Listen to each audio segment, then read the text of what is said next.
Provavelmente você conhece alguém, ou talvez você mesmo seja essa pessoa, que assim que completou a idade mínima para se aposentar, já pediu as contas da empresa ou então fez um acordo com o patrão para finalizar o contrato de trabalho, na esperança de logo em seguida conseguir se aposentar pelo INSS. Mas será que essa estratégia é a mais segura? Hoje nós vamos conversar um pouco sobre isso e eu vou te falar quais são os riscos de parar de contribuir para o INSS antes da aposentadoria ser concedida ou então de pedir as contas da empresa antes do processo de aposentadoria ser finalizado e aprovado. Bom, meu nome é Sandy, eu sou advogada previdenciarista. Sejam muito bem-vindos ao meu canal. Talvez alguns de vocês já me conheçam lá do Instagram, porque eu tenho alguns vídeos informativos sobre previdência social e aposentadoria lá. Mas esse ano eu trouxe esse projeto de conteúdos informativos e sobre a previdência social aqui para o YouTube. Então, se você tem interesse nesses assuntos, se inscreve aqui no canal para você não perder nenhuma novidade. Pessoal, a primeira orientação que eu dou para quem está próximo de se aposentar é a seguinte: não se desligue da empresa ou pare de contribuir para o INSS antes da finalização do seu processo de aposentadoria. Eu sei que é natural que ao se aproximar ali da sua aposentadoria surge aquela ansiedade de já querer resolver tudo com a empresa ou então de parar de pagar o INSS porque realmente é um ônus mensal que você tem. Mas a gente tem que ir com calma. Por quê? Nem sempre a pessoa cumpriu todos os requisitos exigidos para conseguir se aposentar. Porque vale ressaltar, né, que não é só ter uma idade mínima. A gente sabe que os homens precisam de 65, as mulheres de 62, mas também é exigido um tempo de contribuição mínimo de 15 anos. E é muito comum que as pessoas não tenham fechado esse tempo mínimo de contribuição, muito embora tenham completado a idade mínima. E se você solicita a aposentadoria nessas circunstâncias, ela vai ser negada. Essa situação é muito comum, por exemplo, quando o segurado faz lá as contas de quanto tempo ele acha que tem de tempo de contribuição, mas ele não considera que, por exemplo, durante a trajetória profissional dele, ele mudou de uma empresa para outra e nesse intervalo houve ali um período em que ele ficou sem trabalhar em lugar nenhum, ou então ficou recebendo seguro-desemprego. E aí, o que acontece? Diante dessa situação, muitas vezes faltam 4, 5 ou até 6 meses de tempo de contribuição para a pessoa conseguir fechar os 15 anos. Além disso, também tem outra situação que é a seguinte: quando você solicita sua aposentadoria para o INSS, o servidor vai analisar e pode ser que ele identifique ali no seu extrato previdenciário que existe uma pendência. Essas pendências podem ser de diversas formas, tá? Pode ser uma remuneração que está abaixo do salário mínimo, pode ser algum vínculo que foi declarado pela empresa fora do prazo que a empresa tinha para declarar e, consequentemente, isso vai constar como sendo uma pendência, o INSS vai entender que aquele vínculo é irregular e precisa de comprovação. Ou então pode ser outra situação, como por exemplo, o fato da empresa não ter dado baixa na sua carteira de trabalho. É claro que alguma dessas pendências podem ser regularizadas, seja por meio da apresentação da documentação correta, seja por meio da complementação dos salários que ficaram abaixo do mínimo, por exemplo. Mas quando não tem documentação suficiente, ou quando, por exemplo, o INSS alega que aquele documento está rasurado, ou então que eles não vão aceitar por algum outro motivo, não tem outra saída, aquele período simplesmente não vai ser considerado como tempo de contribuição para a sua aposentadoria. Por outro lado, se você mantém o seu vínculo de emprego ativo, ou então mantém as suas contribuições para o INSS, automaticamente você vai estar formando mais tempo de contribuição para você. E vale lembrar que esse tempo de contribuição extra que você mantém quando o processo de aposentadoria já está ativo, ele vai servir para suprir eventuais lacunas, né, de algum tempo que você talvez nem se lembre que faltou, ou então ele vai servir para suprir alguma falha de registro das empresas que você já trabalhou ao longo da vida, dentre outras situações.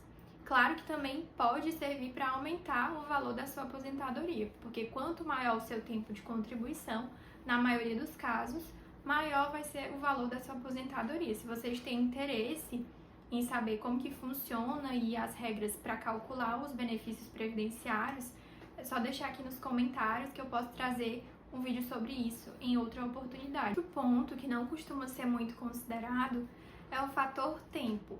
Mesmo em condições normais, o processo administrativo de aposentadoria ele costuma demorar 3, 4 ou até mesmo 5 meses, e tem situações que quando demora mais do que isso pode ser necessário até recorrer à justiça. Então imagina só, você esperar todos esses meses sem uma fonte de renda. É claro que depois, provavelmente, se você juntou toda a documentação correta, você vai ter direito de receber os retroativos, mas o que falta durante aquele período em que você está esperando, você não vai ter a quem recorrer. Por isso, eu reforço a minha orientação: somente se desligue da empresa após a aposentadoria estar efetivamente concedida e implementada. A minha segunda orientação se relaciona um pouco com essa situação que a gente viu anteriormente, e é a seguinte: confira o seu extrato previdenciário, o famoso CNIS, com antecedência.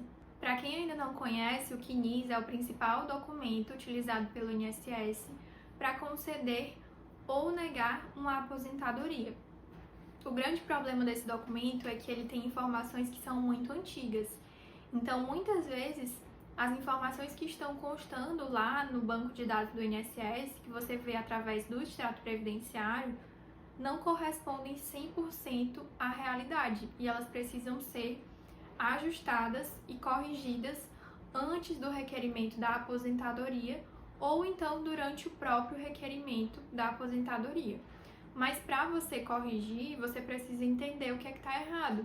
Pode ser, por exemplo, que lá no seu extrato conste a informação que você começou a trabalhar em 2002, quando na verdade você começou em 1998. Pode ser também que apareça a informação de que em uma determinada empresa você recebia o salário mínimo, quando na verdade você recebia 3 ou 4 salários mínimos. E por aí vai. São inúmeras situações que a gente pode encontrar dentro de um extrato previdenciário. Por isso a importância de conferir ele com antecedência, para que a gente saiba o que solicitar em termos de correção, para que o INSS possa efetuar antes da implementação daquela aposentadoria. Se ainda tem um tempinho até a sua aposentadoria, você pode solicitar essa correção por meio de um procedimento chamado acerto de vínculos e remunerações, ou se a sua aposentadoria já está muito próxima, você pode fazer, como eu disse, dentro do próprio requerimento de aposentadoria. Nós, advogados, geralmente fazemos uma petição, que é um documento explicando tópico por tópico o que é que precisa ser ajustado. Mas se você for fazer por conta própria, existe um documento que a gente chama de RAC, que pode ser preenchido. Eu vou até deixar aqui na descrição um link onde vocês conseguem encontrar vários documentos similares a esse, para que você possa preencher e anexar no requerimento de aposentadoria ou então no requerimento de acerto de vínculos. Claro que se você já deu entrada na aposentadoria, a aposentadoria já foi concedida e só depois você percebeu esses erros, pode ser o caso de revisão. Mas o processo de revisão ele é muito mais complexo do que o processo de aposentadoria. Por isso pode dar um trabalho a mais ter que corrigir isso depois, ao invés de já ter ajustado isso em outro momento da sua vida. A terceira e última orientação é a seguinte: verifique se por acaso a aposentadoria do próximo ano não vai ser mais vantajosa para você e se vale a pena esperar até lá. Se você já está há um tempo pesquisando sobre esse assunto, você já deve ter se deparado com as modalidades de aposentadoria existentes. Nós temos os pontos, a aposentadoria pelo pedágio de 100%, 50%, idade mínima progressiva e a idade mínima comum. Mas se vocês quiserem um vídeo específico sobre cada uma dessas modalidades de aposentadoria, deixem aqui nos comentários que eu posso trazer esses temas em outros vídeos. Mas o que é mais interessante de você entender sobre essas regras de aposentadoria é que, a depender do caso, ou seja, a depender da modalidade de aposentadoria que você tem direito, a regra de cálculo do valor do benefício pode mudar. Para ilustrar, imagina que em julho de 2026 você tenha direito de se aposentar pela regra do pedágio 50%, recebendo 3.500. No entanto, se você aguardar até janeiro de 2027, você terá direito de se aposentar por outra modalidade, que é a do pedágio de 100%, recebendo R$ 5.000. Então, em alguns casos, pode fazer muita diferença você esperar apenas alguns meses para mudar para melhor o valor da sua aposentadoria. Mas essa orientação ela não é para todo mundo. E por quê? Porque esse tipo de análise nós só conseguimos verificar dentro de um planejamento previdenciário. E não é todo mundo que tem o perfil de um planejamento previdenciário. Pode ser que você me diga, por exemplo, não, Sandy, eu tenho os 15 anos de tempo de contribuição, a minha vida toda sempre recebi perto de um salário mínimo e estou satisfeito ou satisfeita com o que o INSS me conceder a título de aposentadoria. Eu vou dizer, realmente o planejamento previdenciário não é para você, não há necessidade.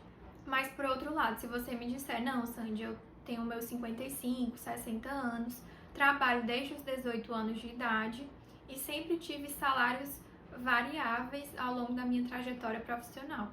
Aí eu vou dizer para você, o planejamento previdenciário é essencial para você. Bom, pessoal, esse foi o vídeo de hoje. Eu espero que vocês tenham gostado das orientações. Já deu para perceber que a aposentadoria e previdência social é um assunto super denso, que não daria pra gente esgotar tudo em um único vídeo.